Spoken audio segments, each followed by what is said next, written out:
Mesa para Dois. Saúde da mulher. Oferecimento Maternidade Brasília. Linha de cuidados integrada para acolher mulheres em todas as fases da vida.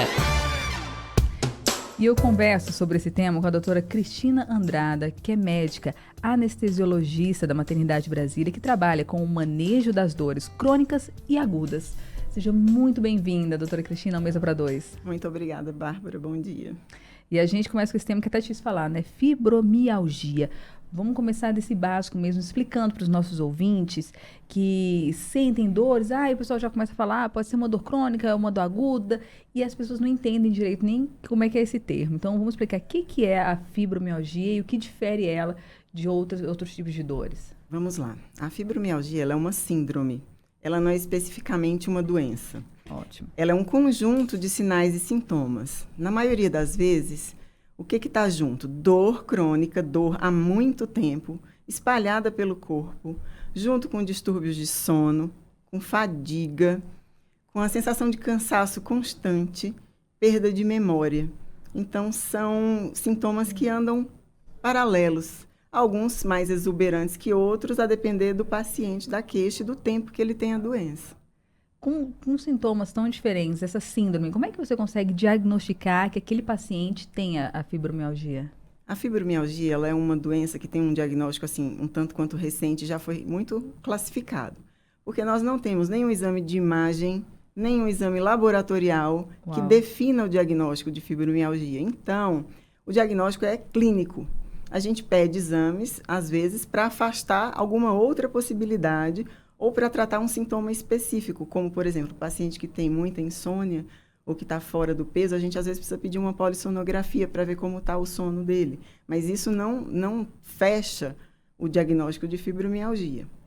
Maravilha. E como é que fica essa questão de diferenciar o paciente, quando ele deve procurar um especialista para tratar, e depois de ir a vários especialistas e não conseguir um diagnóstico definitivo de uma outra doença, como é que funciona para o paciente chegar nesse diagnóstico, ou então procurar um especialista nele? A fibromialgia ela é muito tratada por médicos reumatologistas, por médicos fisiatras e pelo médico da dor. Porque muitas vezes o paciente com fibromialgia tem dores articulares, então ele mesmo se classifica como uma artrite e acaba indo para o reumatologista, que é um médico adequado também para fazer o diagnóstico e o acompanhamento da síndrome. Mas o paciente, sempre que ele tiver uma dor que persiste, e principalmente uma dor que não melhora com analgésicos comuns, ele deve procurar um médico de dor, para a gente conseguir fazer um diagnóstico, uma avaliação e direcionar o tratamento do paciente, porque uma dor pelo corpo, uma dor na articulação, ela pode ter muitos motivos. E a gente estava conversando um pouquinho antes de entrar no ar, né? A doutora Cristina mesmo, ela começou a se interessar quando ela tentava ajudar pacientes com endometriose e que a gente até já conversou aqui, né, na coluna da semana passada. São tantas dores, são dores dispersas, são dores que você ficou assim, gente, isso não é normal, vamos estudar mais isso. Você vê como é complexo, né, essa síndrome, como a síndrome é bem complexa.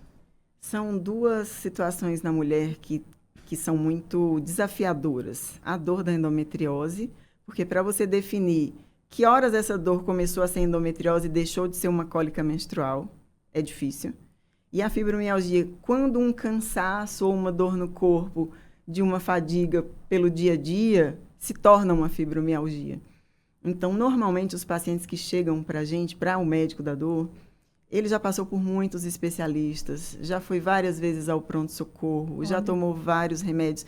E muitas vezes esses pacientes são estigmatizados, porque como os exames dão normais, as pessoas não acreditam na dor que ela fala que tem. Então, isso gera um ciclo vicioso, porque a dor, ela se perpetua com o impacto emocional negativo. A pessoa frustrada, uma pessoa que está excluída da sociedade, que não consegue ir a uma festa de família por conta da dor, só que ela não tem nenhum exame alterado, ninguém dá um diagnóstico definitivo, e ela fica nesse sofrimento, e uma coisa alimenta a outra. O sofrimento alimenta a dor, e a dor alimenta o sofrimento. E deve ser complexo, porque a partir do momento que ela passa a ser desacreditada, ela deve só ficar dependente de remédio, né? Fica dor, remédio, um ciclo de remédio pro resto da vida. A dor crônica, ela é muito complexa, porque ela envolve várias partes do nosso sistema nervoso. A dor crônica, não a aguda, Perfeito. ela tem muita relação com os locais do nosso humor relacionados à depressão. Então, muitas vezes, inclusive no passado, a fibromialgia era vista no meio médico como uma doença de fundo psicológico. Isso já foi derrubado há muitos anos. Mas as dores crônicas muitas vezes andam de mãos dadas com a depressão. Olha. Então, algumas vezes o paciente que desenvolve uma dor crônica evolui para uma depressão, outras vezes um paciente que é depressivo evolui para uma dor crônica. E o tratamento da dor passa pelo tratamento da depressão. Como a gente estava conversando antes, os pacientes de dor crônica, na maioria das vezes, não respondem muito bem aos analgésicos comuns. O tratamento dessa dor é feito diferente. E a fibromialgia é uma das dores mais desafiadoras por isso, porque precisa de um diagnóstico, não temos exames alterados. Aham. Ele pode tomar o opioide mais forte, a morfina, o que for. O opioide não funciona muito bem na fibromialgia. E o paciente fica sem uma medicação específica para o tratamento, né? Por isso que esse é um tratamento um pouquinho mais complexo, assim, que envolve muitas atividades. Como é que é esse tratamento a partir desse diagnóstico? Então, quando a gente suspeita, né, o paciente suspeita que tem uma fibromialgia, ele deve buscar um médico. Quando ele chega no consultório, a gente vai sim pedir exames laboratoriais para excluir outras doenças reumatológicas. Às vezes o quadro dele tem uma dor articular, tem algumas coisas que podem confundir. A gente só pode falar que um paciente tem fibromialgia quando a gente exclui outras coisas. Mas também não significa que um paciente que tem uma artrite não possa ter junto uma fibromialgia. O tratamento ele é longo, ele é um tratamento que exige um vínculo muito bom do médico com o paciente e exige mais ainda o paciente como o centro do cuidado. Ele tem que ser o protagonista do tratamento dele. Uau. Ele precisa aceitar o diagnóstico, entender como a doença funciona, e aí é o papel do médico, e mais, aderir aos tratamentos propostos, porque o tratamento base da fibromialgia, ele não é em medicamentos. Ele é uma mudança de estilo de vida. Muitas vezes acontece da gente ter alguns diagnósticos para a gente se alertar e acordar para uma situação que a gente precisa mudar, né? Algumas vezes as coisas acontecem na vida da gente e vem um impacto e dali a gente toma uma decisão. Então, quando chega uma paciente para mim que está acima do peso, que está dormindo mal, que está tomando diversos medicamentos para dormir por conta própria, que tem um sono ruim por conta de apneia do sono, tem dor difusa, tem dor nos joelhos por conta da sobrecarga do peso. Já foi a vários pronto-socorros, já tomou diversos medicamentos. Às vezes é taxada pelas pessoas que trabalham no pronto-socorro como viciada em drogas. Isso é comum de acontecer.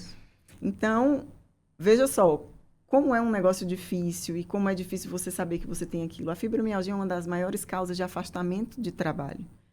Além do impacto na vida da pessoa, é uma doença que tem um impacto social muito grande, econômico muito grande. Então, qual o tratamento dessa paciente? A gente tem que mudar completamente a vida dela. Então, ela precisa emagrecer, ela precisa rever o que ela come, porque a fibromialgia, uma das bases do tratamento é a dieta adequada. Exercício físico. Hoje, na modernidade, a gente vive um mundo que a gente não faz esforço se a gente não procurar fazer o esforço. E sem a atividade física, a gente não produz diversos compostos que fazem parte de um organismo saudável. Então, a gente precisa praticar exercício físico porque o nosso músculo em atividade produz diversas substâncias que são contra doenças. Então, veja bem, muda o sono, muda a forma como ela acorda a hora que ela dorme, muda o que ela come, muda a forma como ela enxerga as pessoas que taxam ela. Isso passa muito pela terapia cognitivo-comportamental. O paciente precisa entender o contexto, ele tem que olhar, às vezes ele está olhando só para a dor que ele tem. Só que ele precisa, às vezes, abrir os olhos e olhar ao redor. E se encontrar num ambiente, no mundo que ele vive. E isso também ajuda a tirar a pessoa da fibromialgia, porque ela começa a enxergar o mundo de outra forma. Então, as pessoas que às vezes a magoavam porque taxavam ela de dor psicológica, ela começa a ver que aquela pessoa desconhece as coisas. E ela começa a não ter raiva daquela pessoa, ela passa a ter, até se compadecer, porque é uma pessoa mal informada. Então, veja como é holístico o tratamento da fibromialgia. Perfeito. E você deve ver muita transformação, né? A partir do momento. E eu imagino que não deve ser fácil, porque se a gente já tem outras... as orientações, né, de alimentação, de sono, de exercício, mas a partir do momento que a pessoa decide mesmo fazer essa mudança para não ser refém dessas dores, deve ser uma mudança de vida como um todo, né? Isso deve ter reflexos, como se disse, assim, como são hormônios, em tudo na vida dessa pessoa. Você deve ver transformações enormes no seu consultório. Você sabe que na anestesia a gente não tem muito contato com o paciente depois que a cirurgia acaba, né? E a dor me dá um contato com o paciente por muitos meses, né? Então, é muito gratificante você ver a vida de uma pessoa transformada. E eu digo mais, às vezes eu digo para os colegas que não fazem medicina da dor, simplesmente acreditar na queixa do paciente já é uma grande coisa, porque aquela pessoa precisa ser acreditada. Então, na primeira consulta, quando ela encontra uma pessoa que acredita na dor que ela diz que tem, já é o primeiro passo do tratamento. Então, assim, é fantástico. Eu sou muito feliz em poder ter isso na minha vida. Que lindo, não duvido, não duvido. Assim, só de acreditar, ser acolhido num mundo em que a gente é completamente ignorado, ou então desacreditado, só pode ser acolhida, ou ser acolhido, deve promover essa mudança de forma absurda. E tocar aqui, e falar assim, então tá, agora que eu tô conectado com alguém que acredita em mim, vamos seguir esse caminho, porque cria esse laço de confiança, né? O vínculo que eu falei anteriormente, ele é muito importante. Para o paciente, inclusive, acreditar que o que eu estou falando é verdade, ele tem que ter aquele vínculo de confiança. Senão, ele não vai fazer o que eu falo que ele precisa fazer, né? Se todo médico fosse assim. Doutora Cristina Andrada, muito obrigada pela participação aqui no Mesa para Dois. Muito obrigada pelo esse trabalho que você desenvolve, pela escuta. Eu tenho certeza que outros pacientes, outros ouvintes que já passaram por esse momento de, às vezes, não serem acolhidos, não serem entendidos ou serem ignorados, como é difícil, assim. E ter médicos como a senhora que param, que escutam e dá a mão e falam assim, vamos mudar essa realidade. Faz toda a diferença, ainda mais num caso de dor crônica, né? Que tem uma qualidade de vida terrível e aí tem essa possibilidade de mudança. Muito obrigada. Eu que agradeço. A gente Mesa para Dois. Saúde da mulher. Oferecimento Maternidade Brasília. Linha de cuidados integrada para acolher mulheres em todas as fases da vida.